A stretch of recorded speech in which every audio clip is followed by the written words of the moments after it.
Hello, you beautiful degenerates, and welcome to Links and Locks, the Action Network's golf betting podcast presented by Bet365.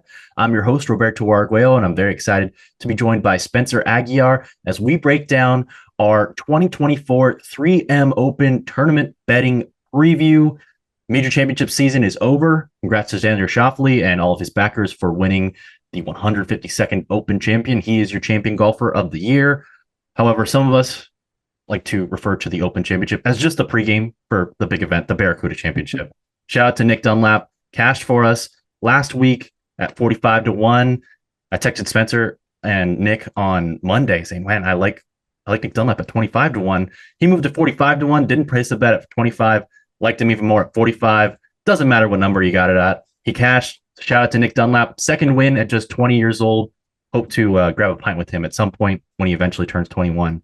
But shout out to him for the win. Shout out to Xander Schauffele. We're on to this week's 3M Open from Blaine, Minnesota at TPC Twin Cities. I will be on the call for the feature group stream, which has all the best players in the field this week. It's going to be the place to be, including the outright betting favorite, Tony Finau. Unfortunately, that means I will not be giving out any bets this week. Nick is out, got some work to do. And so that means, Spencer, you're going to carry us as we look for another outright winner this week.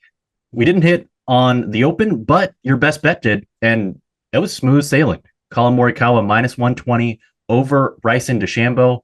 DeChambeau ejected by the fifth hole of the tournament. It was probably my worst one and done selection of the year. I'm never going to pick Bryson DeChambeau in one and done across the pond again. But moving past that, what is your best bet for this week's 3M Open? You know, Roberto, it's an interesting tournament. I didn't see much value on this board. If you look at matchups even, they were very late to enter the space at a lot of these books. I didn't think they were really anything special once they did. I wasn't planning to go in this direction. There's only two bets on my card that are non-outrights at this point. We'll talk about the other one in a second, but I'm going to pivot last minute here, and I'm going to go with Doug Gim, 56th or better. You can find that over on this with our sponsors, Bet365. All right, no best bet for me, so I'll sling it right back to you. Why do you like the Gim Reaper 56th or better this week? You talked about this even before we went on air. Like, if you look at the recent profile here, a lot of these miscuts that he's put together are very close to getting himself into the weekend. Like, it's an interesting buy low spot for him on a golfer that, one, I don't think is as far away from actually putting the pieces together. And I know that we can make the argument, and it's a very sound argument, that the putter has problems. And that's one of the reasons why you get extra volatility with the profile. But one of the things, and we can get into this deeper as we start talking about the course in general, is there is this reduction that comes into play in strokes gained around the green. You look at what Gim has done recently. He's 101st in my model in strokes gained around the green. I think you are able here to find a golfer whose ball striking acumen is inside the top 5 for me. If you look at TPC courses in general, he's inside the top 5. And then if you want to just highlight what he's done specifically when he's played this course, you do have a miscut in 2021, but 3 top 27 finishes outside of that. I would make an argument that you could probably even push this. And, you know, I don't have the outright ticket on him. I came very close to trying to figure out a way to bet him at 80-1. If you wanted to bet him as a top 20 sort of a bet at 3-1, give or take, depending on where you find the price, certainly think that's another route to consider, but I'm going to play it a little bit safer here. I'm going to say he comes 56th or better. I'm going to play on that course history. I'm going to play on the statistical profile, and I'm going to view this as a buy low opportunity for a golfer that I believe the market is a little bit too low on because of the recent form that he's exhibiting right now.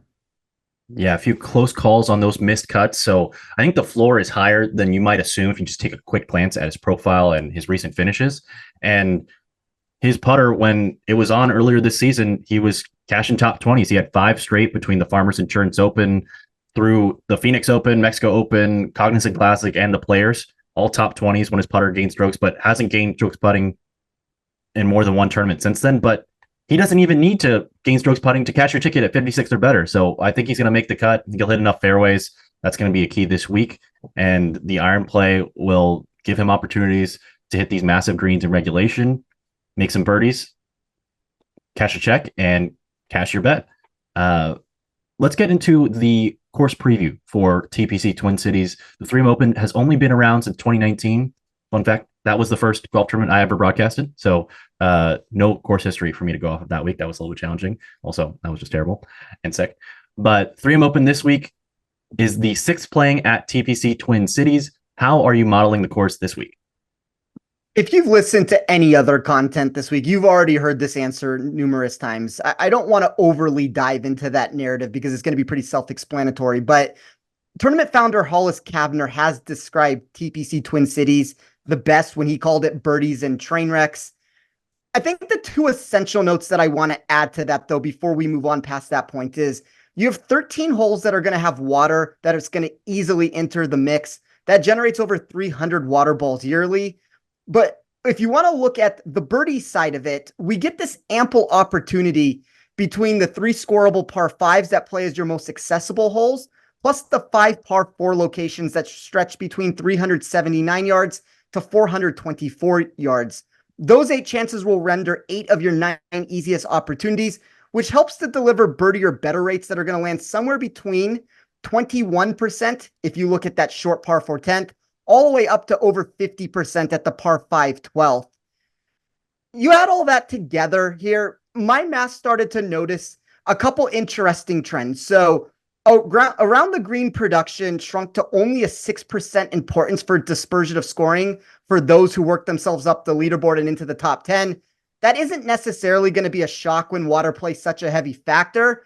But on the flip side of it, it also showed just under a 5% increase for total driving and over a 3% increase for projected iron play.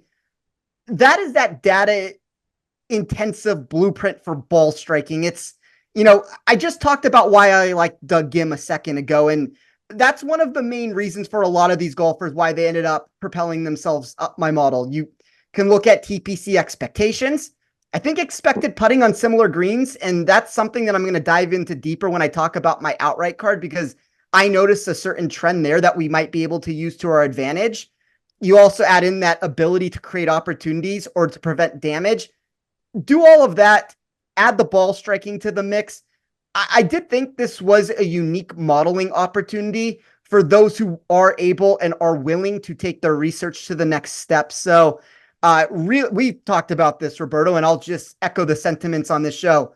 Really unique outright betting board, fun DFS contest to talk about. I discussed that I don't love the head-to-head bets right now, but there are a lot of ways to garner exposure to this tournament that go beyond just the rudimentary way of saying we have to play matchups or we have to make placements or we have to make outrights. Like, there's a lot that can go into this tournament, and that's where we're trying on this show every single week to find the best value on the board. It's never really in one section or the other every single time, even if I am pushing myself in the head-to-head sector more often than not. It's, if there's not value, there's not value. We'll move to the next market and figure out if there's value there. Yeah, it's a little frustrating that we do the show on Tuesday afternoons most of the time, and sometimes several books don't have matchups available, and then they'll have a bunch of matchups available by Wednesday, and they'll have first round matchups, and we'll have more stuff we can bet, but we can't talk about it on the pod because we want to get the pod out by the latest Wednesday morning. So always got that double-edged sword going on there. Also wanted to note the 18th hole this week is a par 5. There's water. I think it's one of the more fun closing holes on the PGA Tour. I love a par 5 closing hole where the rest of the field's going low. You've got to make a birdie. We saw this earlier at the CJ Cup Byron Nelson, where I think Ben Coles had a one-shot lead going into the last hole, and had he made birdie, would have won the tournament, made par, would have gone to a playoff, and said he's the only player in the field the entire day to make a bogey. The last hole makes things different. Obviously, there's more pressure in that type of environment, and unlike the Byron Nelson hole, the 18th hole, par 5, this one has a lot more water. You can get in trouble off the tee a little bit easier. There's a little bit more risk reward. We saw a couple of years ago, Dustin Johnson made a 9 here after he was playing some decent golf coming in. So, like you said, birdies and train wrecks, I think that's pretty fun, and it'll be a fun call this week. And the 18th hole should hopefully provide drama down to the very end. There was no drama last year when Lee Hodges shot 24 under par. Second place was 17 under, so stress-free. He could have made a 9 and still won on the 18th hole, but he didn't. And this week, we're going to try to cash a winner again at the 3M Open. Spencer, who you got on your card this week? There's a lot more that goes into finding the winner of this event than what I'm about to say. But I back tested the last 5 years of this tournament to find any corollary trends of the eventual winner. A lot of minimal answers formed while doing that.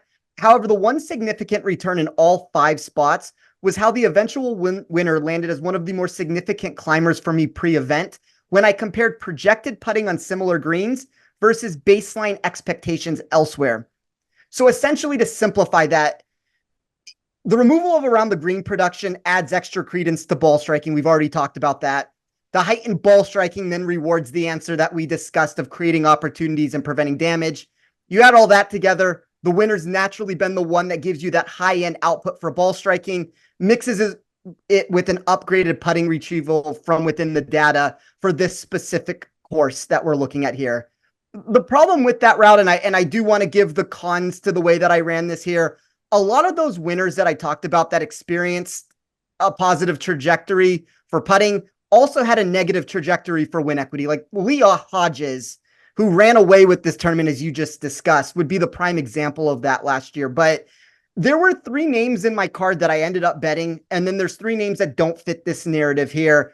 To where I was trying to find this upside with the putter that fit that build of what we had. So I started with Keegan Bradley at 40-1.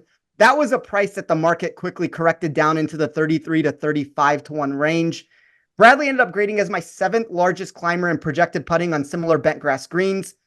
I know that the iron play has left a ton to be desired over the last handful of starts, but his 14th place grade for weighted proximity eclipsed his 37th place projection elsewhere.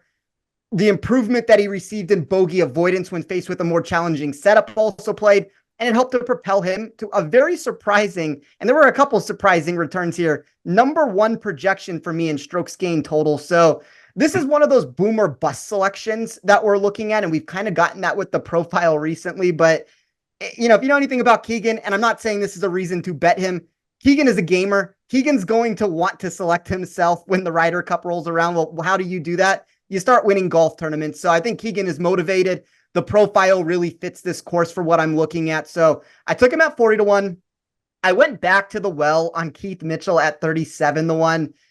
Here's the positives of the Mitchell profile that either, I mean, I feel like, Roberto, you've done a better job of getting yourself off of this train, probably more so than Nick and I have. Like, Nick and I find a reason every single week for one of us to go down the Keith Mitchell well. And I would say he's probably the 2024 version of what Alex Noren became like in 2022 for us. But Mitchell hasn't lost off the tee in 18 straight starts, hasn't lost with his irons in over the past 14.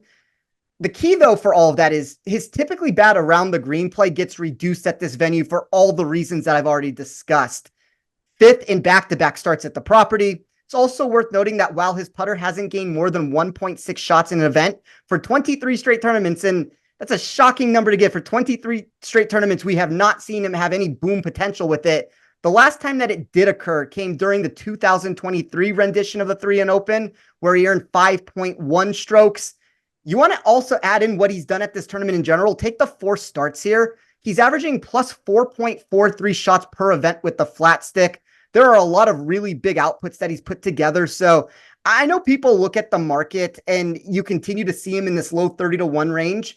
And a lot of people don't want to go down that direction. This is going to be his best opportunity, in my mind, to actually put the pieces together, because we can completely remove, for the most part, the downside of the around the green performances. 6% dispersion of scoring importance for top 10 performers. It's as low as I'm going to get in my model when I run it. And then you're also going to get that projected upside that I keep talking about with him with the flat stick. So I liked him at 37-1. And then the last name here, that this number is gone, unfortunately, Roberto. Like, you talk about us recording, and like on the back end of it, sometimes we don't get the matchups, but on the front end of the discussion, sometimes the numbers end up moving from what we got them on a Monday. I took Austin Eckroat at 90-1. That's more into the 60-1 range now. He has been the most substantial mover in the market, and I do question some of the upside potential that he brings here, and I'll talk about a different way that was going to be my best bet that I was considering playing him. But we can make an argument whether the price where he's at right now is still bettable or not. But I think that he's a really intriguing target, whether you're talking here for a matchup market, which unfortunately matchups have moved, or some of these placement bets, which I'll give one later for Eckroat. So I got him at 90-1. And then the three that didn't fit that profile, but that I did like, I took Chan Kim at 66-1. That's a Nick special. That feels like something that Nick would have given on this show had he done this podcast this week. I keep talking about surprising results inside my model, and the Bradley one was very surprising to be the number one expected strokes gain total output. More surprising than that, Chan Kim was number one for me in expected weighted scoring, and that included top 8 grades for par 3, 4, and 5 metrics as individual categories. The putter didn't project to improve on similar greens quite as it did with the other 3 names that I just mentioned, but the fact that he's earned strokes in back-to-back starts after only gaining once over the previous 8 should provide some optimism that he can be better here on a generally okay bent grass surface, at least when you compare it to his lack of results with the putter that we've seen on POA. I took Rico Hoey at 80-1. Weighted strokes gain total projections is going to have some red flags. Probably a boom or bust play where the floor is going to be a lot lower. Like, I'm not necessarily for DFS overly looking to become exposed to him just because there's going to be a lot of ownership. I do think that while the upside possesses a lot to be intrigued about, this is also a golfer, Roberto, where 2 months ago, he was an unplayable commodity for the most part. That was priced at the bottom of the board. So I don't want these overcorrections of numbers to necessarily make people think that they're safe. I am willing in a volatile market like an upside market, top 10s, outrights, to take some of those chances, but I want people to realize what they're signing up for. There is a floor that is going to just naturally be lower. And then for my final bet, it really came down to one of 2 options. And Roberto, you and I talked about this before the show. I really like Akshay Bhatia. There were a lot of people that, got him 25-1 or higher. And to me, that's a much different bet than when we started pushing this down into the 22-1 range. If your book has him 25, 28, any of those numbers, we can have a different discussion. Because I only could find him at 22-1, I decided to take Luke Clanton at 30-1. I've used this example before of the 4-minute mile. And I know this is not the first time that an amateur has won, but it was the first time an amateur had won when Nick Dunlap had done it earlier in the year in 30 plus years at that point. So if you look at the 4-minute mile, until Roger Bannister broke that mark in 1954, it was kind of this impossible task that saw everyone come up short time and time again. I give that illustration to describe Clanton because once Bannister broke the number, the floodgates started to open for countless runners over the years. We know how hard it's been for an amateur to win on tour. Nick Dunlap's success has to, at least at the bare minimum of this discussion, make Clanton really optimistic and extremely confident that, once his once college rival, now full-time pro in Dunlap, has captured 2 titles this season. You mentioned this, Roberto, a month and a half ago, probably, that there were a lot of golf pundits out there that believed Clanton to be the better prospect between the two. This is a really watered down field at its core. I like Tony Finau. I like Akshay Bhatia. I've talked about the upside that I like from Mitchell and Bradley, and there's a lot of names in there that have win equity that are not even going to be discussed on this show. But this is not necessarily a signature event. This is not a major championship. This is a golfer who has been, every single time he's teed it up, including at a major championship where he finished just outside the top 40 at the US Open with a finish that should have been much better than that, very stout in every single start. So I know what I'm signing up for here, because anytime that you're buying in on the low end of a profile of where a number's already moved and we don't have a lot of statistical data, there has to be some concerns with it. But on the flip side of that, I would also just have everybody think about this, that, Oberg last year, Tom Kim, when he came on the scenes, like, there's more of a potential for these golfers now to really put the pieces together. And I feel like they're more ready once they actually come into these opportunities. And Dunlap's now won 2 times. I know he's a pro at this moment, and one of those victories came as a pro, but Clanton is dominating college. He's dominating statistically in these starts. I wouldn't be shocked that if we look back on this in 2 years, and if in the off chance that he's still coming to this tournament, that he's not like sub 10-1, sub the Tony Finau numbers. This is a legitimate elite golfer in the world in my mind. So I'm willing to be early on him for that reason. I didn't think a 30-1 number was as short as a lot of people probably did in the space. And hey, just look a couple weeks ago at the ISCO Championship, which was opposite the Scottish Open. He was the betting favorite at a market consensus of, I'll say 10-1. It was between 8 and 12-1 wherever you looked throughout that week. And he tied for 37. So you're getting a bit of a drop in the odds. Obviously, this is a stronger field than the opposite field event. But before that, T2 at the John Deere, T10 at the Rocket Mortgage, and then T41 at the US Open, as you mentioned. But looking at his amateur results before that, tied for second in the stroke play at the National Championship, T5, 5, win, win, win, T23, T7, T8, T11. So just one result outside of the top 11 in about 10 college golf tournaments playing at Florida State. So he's playing against big boys. And that was a T23. His floor is super high. His ceiling is super high. He absolutely mashes the ball. He'd be on the top 10 in ball speed on the PGA Tour. Matthew Wolff was a young golfer who just smashed driver all over the place here at the 3M Open and won in the inaugural 3M Open in 2019. I think that's a very replicable path to success here. And I think that Clanton might be a better golfer than Matt Wolff was around that time. Wolff was just coming out of turning pro after being a sophomore in college. Clanton definitely could turn pro after being a sophomore in college this year, same year as Nick Dunlap. He wants to go back to win a national championship. That's great. But he had the game. And unlike Matt Wolff, who has this weird unorthodox swing that was just clicking at the right time, his swing looks a lot more repeatable for the long term, and his ball speed is at 184-ish is pretty fun to watch. I think Neil Shipley also fun guy to watch. I did the Rocket Mortgage Classic last month when both those guys were hanging around, and Shipley was like, yeah, I'm just going to be aggressive, hit driver everywhere, try to make birdies with some wedges. And that's the path to success again this week. Obviously, you're going to have a few longer approach shots in than the Rocket Mortgage, but more water. However, anybody, if you just catch fire with the driver this week, I think they can be a problem, given that it's going to be a putting contest to a certain degree this week. A couple golfers that you mentioned that stand out to me. Batia, I love. He's probably going to be my one and done pick this week. He just finds so many fairways. The upside with the irons, I think, might be the best in the field outside of Finau. And the putter is a strength now, whereas Finau, it's not. Looking at the rest of your card, Rico Hoey, really interesting player. The ISCO Championship, probably should have won. He hit his second shot on the 18th hole over the green, just striped it too pure, and then couldn't play it.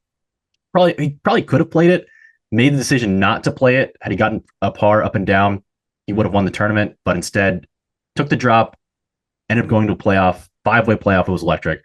Bit of a pillow fight for a little bit there, but Rico Hoey absolutely could have won. And you look at why weren't we playing Rico Hoey earlier in the season? He didn't show a ton of upside, but the putter was a huge, huge loser. And that's turned around. He's been strong with the putter the last few weeks, shown a little bit more upside with the irons, and he's super long off the tee. So I like the guys who are super long off the tee in upside markets this week. I know that you don't need to be super long off the tee to get in the mix here, but if you really want to win, I always believe you got to be long to a certain degree, especially coming down the stretch on some of these par fives on the back nine with 18 being right there. Chan Kim, super high floor. He is a similar player to Mac Meissner for me, although Chan Kim, significantly older player, probably like 9 years older than Mac Meissner, but guys who are absolutely pure ball strikers who, if the putter cooperates for them, they have a chance. And in DFS, these are guys who are going to make a cut, maybe top 40 plays as well. I think the floor is higher for Chan Kim than his relative ceiling. But if we're going to get an easy putting week and there aren't that many great ball strikers available in the odds range that he has, I like it. And then Keegan Bradley, I know Nick was really bullish on him last week. I think that play makes a lot of sense. And we've had success with Keegan Bradley in the past. Almost hit him at the Sony Open earlier this year. And one other thing that stood out to me about your card is that Keith Mitchell has always been a great total driver of the golf ball, combining distance and accuracy. And what kind of courses will that be most rewarded? Courses where you don't have a ton of other elite drivers of the golf ball in the field, and those where there's a stiffer missed fairway penalty where other bombers who aren't as accurate as him are going to be penalized. That screams courses with water. And where does he have his lone PGA Tour win? It's at the former Honda Classic, now the Cognizant Classic in the Palm Beaches at PGA National, where if you miss a fairway, you're in Gatorland.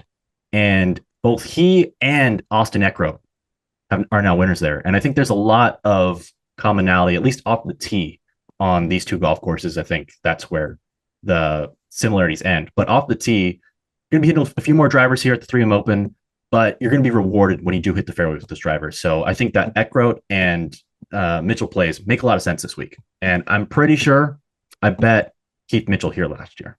And I haven't been on him a lot this year, but I think this is a great spot where he could bust through because of the easier green complexes. And it's just kind of shocking that how poor the putter has been when he was a good putter, better than the PGA Tour average per data golf 3 of the last 4 years before this year. So it's going to come around at some point, and you're not going to get these kind of odds. I think this is the best spot because looking forward to the Wyndham next week, much more of a club down course. And then looking forward to Memphis in 2 weeks, or I guess 2 weeks for Wyndham, 3 weeks for the FedEx St. Jude. Much tougher field. Not sure that he can putt well enough to win there. And then I don't know that he's going to make it past that for the BMW Championship unless he rattles off 1 or 2.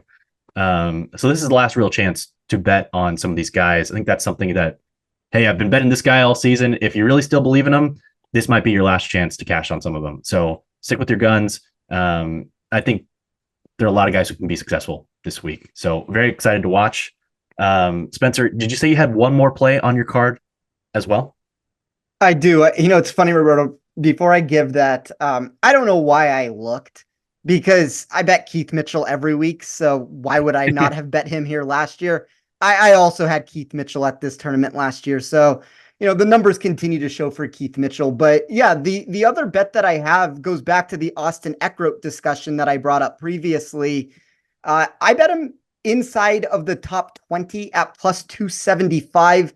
I've talked about all the markets where his number has moved.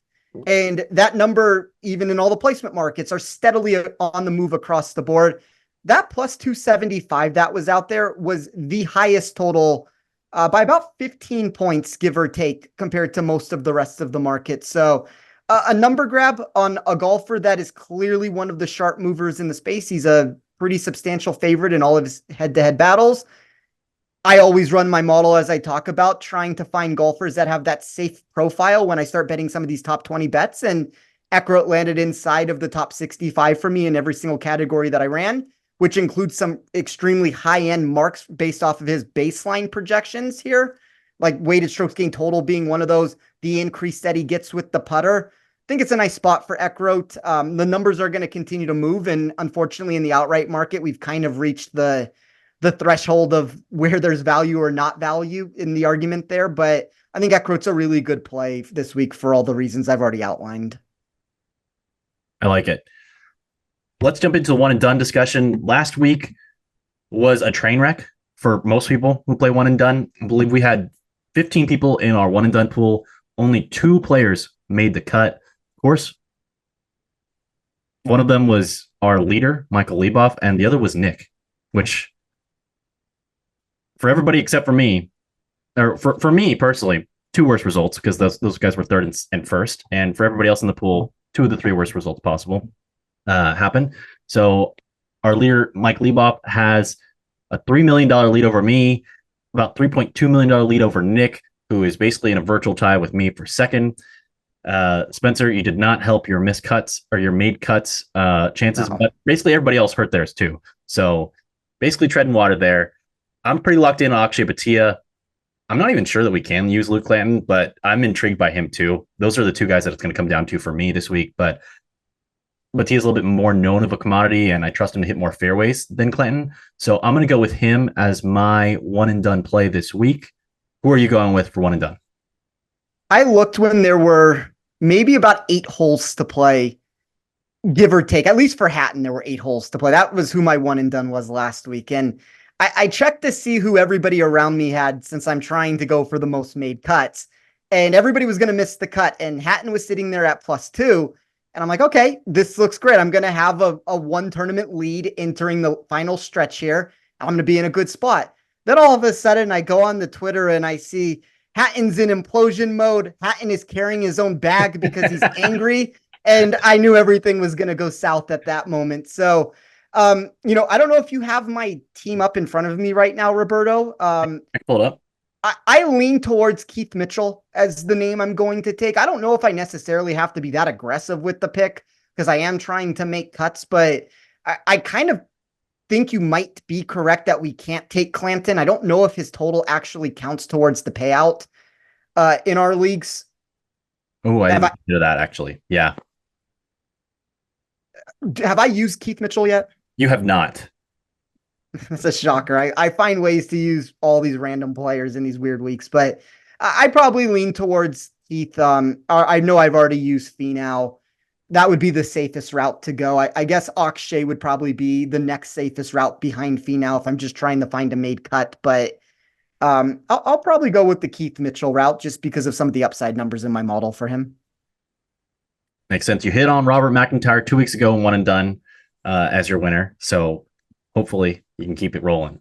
Spencer, let's do a little bit of rapid fire going down, talking about the golfers who maybe we might have a chance to fade or back, depending on any markets that come out later in the week. But first, as a reminder, this podcast is proudly presented by Bet365. Bet365 doesn't do ordinary. That's why you get more boosts with them than with anyone else. Every day, they power up the odds on hundreds of bets to give you a chance to win more. Bet365 boosts specific markets, your winnings, and even parlays. And they don't stop there. Keep an eye out for their biggest and best odds with the incredible Super Boost. Check out the boost and see why it's never ordinary at Bet365.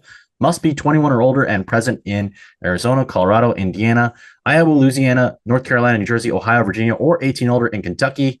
Also, Bet365 is now live in Pennsylvania, so be sure to check that out as well. Gambling problem? Call 1-800-GAMBLER or 1-800-BETS-OFF in Iowa. Terms, conditions, and restrictions apply. All right, Spencer, let's run through the odds board, talk about some golfers that we haven't quite mentioned yet. Tony Finau is your outright betting favorite at 11-1. Sam Burns, these odds are all via Bet365, by the way. Sam Burns is next at 21-1. Akshay Bhatia, 22-1. Sahith Theegala, 24-1. Those are only 4 golfers currently on Bet365, 25-1 or shorter. We've discussed Finau. We've discussed Bhatia. So, Spencer, if I gave you $100 to put down on Sam Burns or Sahith Theegala, which one would you put it on? This might be a unique take here. I'm going to say Theegala. I know the course history is terrible, tons of miscuts, and that hurt the profile for safety, but there were some returns that he had for upside within my model that really popped for him, whether it's like the expected strokes gained total or the weighted scoring. He was one of the few names that ended up grading inside of the top 10 of expectation for both of them. So sometimes players just don't like a course, and maybe that's what ends up getting shown again here. But I'm going to say that Theegala ends up actually making the weekend. I wouldn't be surprised if he provided a much better finish than people are anticipating. Love Theegala. I think there's an argument to be made that he might be the best player in this field. But the course history doesn't support that at all. The course history, 3 miscuts in 3 starts here, shows that he's struggled so far, but that's got to turn around at some point, right? We mentioned Luke Clanton. He's 30-1. JT Poston is 30-1. Billy Horschel, off of a strong Open Championship, is also 30-1. Tom Hoge is 35-1 as well, along with Cameron Davis. If you had to put a ticket on Poston, Horschel, Hoge, or Davis in the outright market, which one would you choose?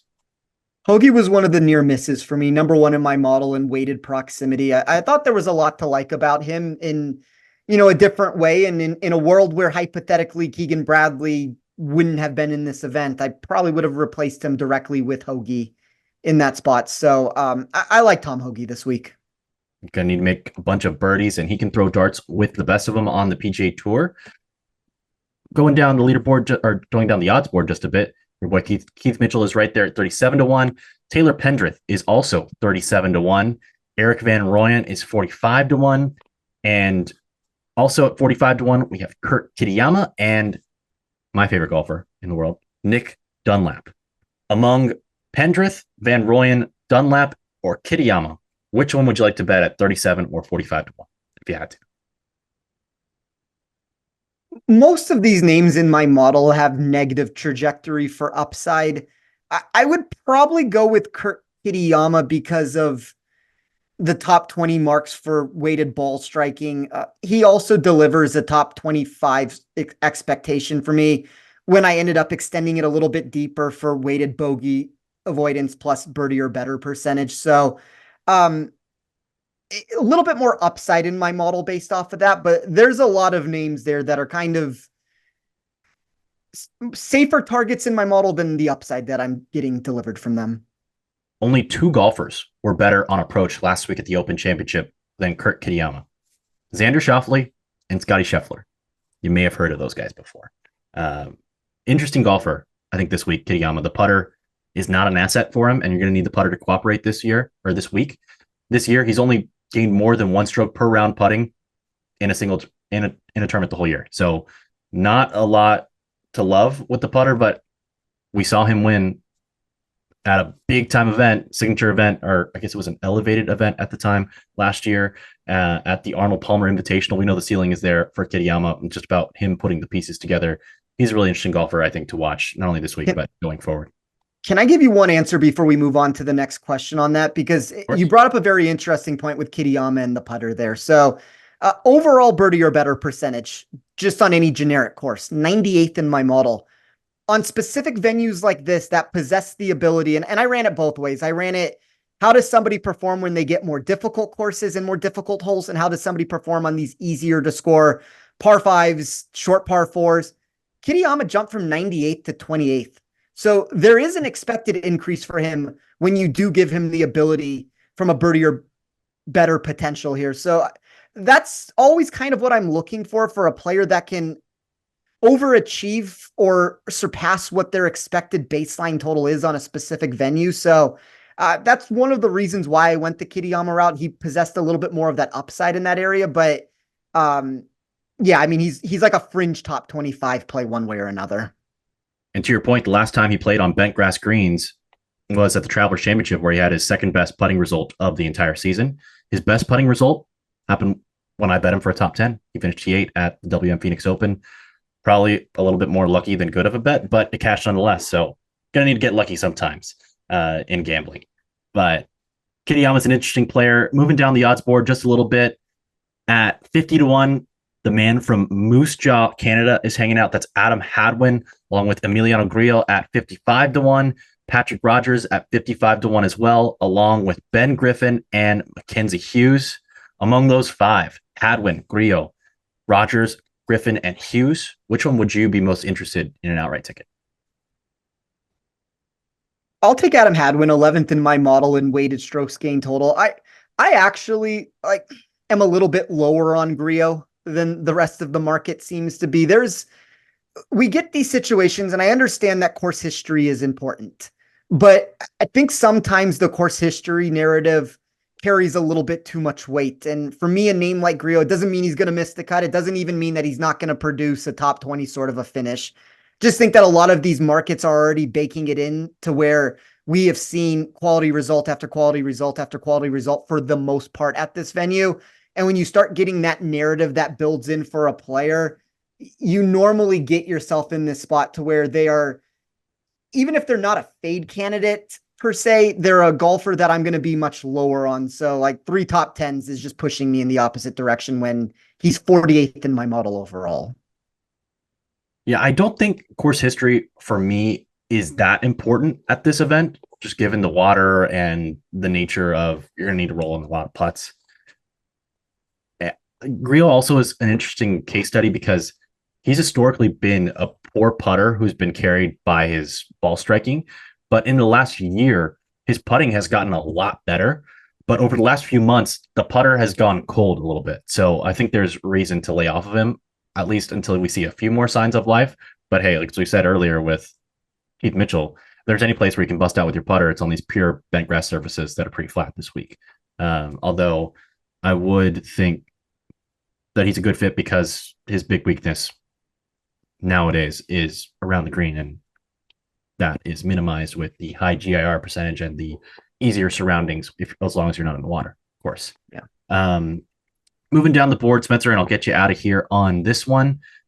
Last group of players, Maverick McNeely is 60-1. Sam Stevens, whom we backed at the Scottish Open, I believe, a couple weeks ago, unsuccessfully, is also 60-1. Mac Meissner is 60-1. And we'll go with one more guy here, Michael Thorbjornsen. No, we're gonna extend this. All right, we've got McNeely, Stevens, and Meissner at 60, Thorbjornsen at 80, defending champion Lee Hodges at 80, and we couldn't get out of here without thirsty Tristan Lawrence, who goes by Tristan Lawrence, and of course Kevin Yu. All those guys at 80-1. So in summation, McNeely, Stevens, and Meissner at 60, Hodges, Thorbjornsen, Tristan Lawrence, and Kevin Yu at 80. Any of those guys catch your eye? I thought a lot of those names were interesting that you said. You want to talk about a ball striker? We don't need to talk about Kevin Yu. We do it every single show. Kevin Yu would make some sense here. Still worry about the putter enough that he doesn't make enough putts to actually win this. I'm going to go with Sam Stevens. My biggest concern with the profile for Stevens is that he has a substantial negative trajectory in my model for win equity.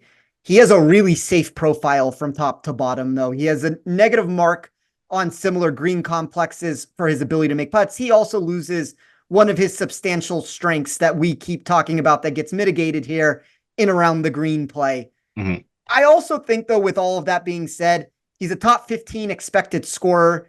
He has the ability to not only create opportunities, but to also not make as many mistakes. He's inside of the top 20 in my model when you take those two factors. He's also going to have the distance that we keep going to when we're looking for pure upside in a lot of these situations. So negative marks for weighted proximity, kind of this boom or bust profile at the end of the day. But I always seem to be a little bit higher on Stevens than the market does. I didn't get there in the outright market, but I kind of like him for DFS matchups in tournament bets if we can find those sorts of routes with it. He's somebody I'm going to be keeping an eye on because if you want to talk about the overall rank, he actually graded inside of the top 10 for me. He got pushed way down the board for upside, but the safety numbers that I keep talking about, and that's going to stem from his 10th place finish here last year and the 5 consecutive made cuts that he's put together, with 3 of those coming inside of the top 30. I think there's a good recent profile for him that's trending in the right direction. I like Stevens at the Scottish Open. I like his game pace basically everywhere. The big question with him is the iron play, and if that spikes, he's got the goods everywhere else to basically win. So bullish on his game. I thought that there were some sneaky plays in the 80-1 range or longer. I think Thorbjornsen is a really interesting player. I know he's not 100%. He's got a little bit of a back issue that he's been battling through for the better part of a year. But if Luke Clanton is 30-1, I was surprised to see Thorbjornsen all the way down at 80. I thought he would have been closer to 50, considering that at the ISCO Championship, he was in the 15 to 20-1 range. And he already has a tie for second at the John Deere Classic. Got a ton of upside. Hits the ball a mile. Another one of these younger golfers. I thought that was interesting at 80-1. I thought that Pearson Coody is an interesting player at 100-1. Not statistically a great all-around player, but we just saw at the ISCO Championship some of that upside if he gets that driver pumping. And another younger player who could put the pieces together. JJ Sponson playing some really quality golf over the last few weeks. He was my own lone bet that I bet at the Barracuda that didn't win, and he was hanging around as well. So I think he's an interesting play this week, probably more for DFS than winning.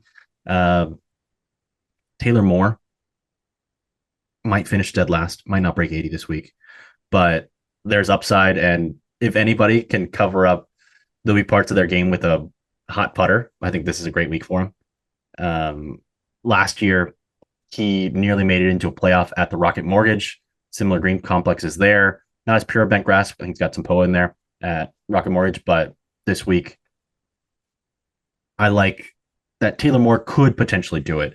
I think it's decent odds in this field, although I think it's more likely than not that he misses the cut because he's been playing very poorly with his irons. I think Ben Coles is an interesting player as well at 140 to 1, who nearly won at the CJ Cup Byron Nelson. I think it's kind of similar course to this one, although there's not as much water over there, in that you're going to need to make a bunch of birdies.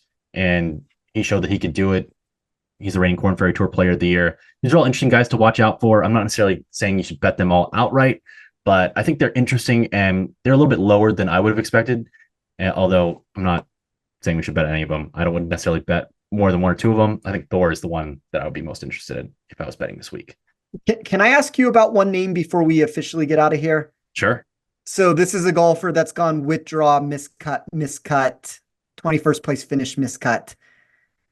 I've talked a lot about this tournament of players that have a higher projected ceiling on fast bent grass greens versus their baseline, and how that's quite often over the last 5 years, or in every single circumstance of the really high-end movers, rendered who the eventual champions ended up being. I didn't end up putting this name on my card because he ended up pulling out of a tournament because of an injury in his last start. Do you have any thoughts on Daniel Berger? Ooh. Let's take a look at how his short game's been doing recently. Yeah, so withdrew from the Barracuda, as you said, gain strokes putting there. I'm not sure how many rounds he played in that event because we don't have everything there on Data Golf, but I'm out on him to win just because the putter has been so bad this year. I was calling a tournament earlier this season with Graham Dillette, who battled back injuries throughout his career on the PGA Tour. And he said, yeah, this guy's a great ball striker. He was a great putter before, and he will be a great putter again. But the hardest thing to practice when you got a bad back is bending over and putting. And it's still clearly not there. I know that you're going to need to putt well to win this week. And the short game has also been an issue for him. So I think his upside is capped. He's also not super long. If there's a place for him to win, it's here this week. I think he's an interesting player. What were the odds on him? I'm seeing at 140. So yeah, I don't hate it. I think there are a lot of darts in that 140, even longer range that I'm interested in, who guys might finish last, but they have some upside and might be out of form. But Luke List at 200 to 1 won less than a year ago at the Chicken Championship, Sanderson Farms. Adam Schenk finished top 10 at the Tour Championship last year. He's 200 to 1 as well. I think these guys are some darts who maybe are better in the top 10 market than outright plays, but they're very interesting if you want to try to get different. Also in DFS as well, I would imagine everybody's running away from these guys. And who else stood out to me? Davis Riley just won a tournament a couple months ago by like 7 shots when Scotty Scheffler was in the field. He's 200 to 1 this week. Alejandro Tosti, I think, is interesting as another guy who has the length that could be a separator this week. And then one other golfer whom I've been watching from afar this year, Henrik Norlander. I think he's got some upside with his irons. I don't know that he can win, but I think he could be a sneaky top 20 play. I just don't think this golf course separates the best golfers as well as others. And so I think that's why you've seen some long shots win. They're obviously, if you're going to have long shots win, you need some of the best players like Scotty Scheffler to be watching on their couch to help your chances out.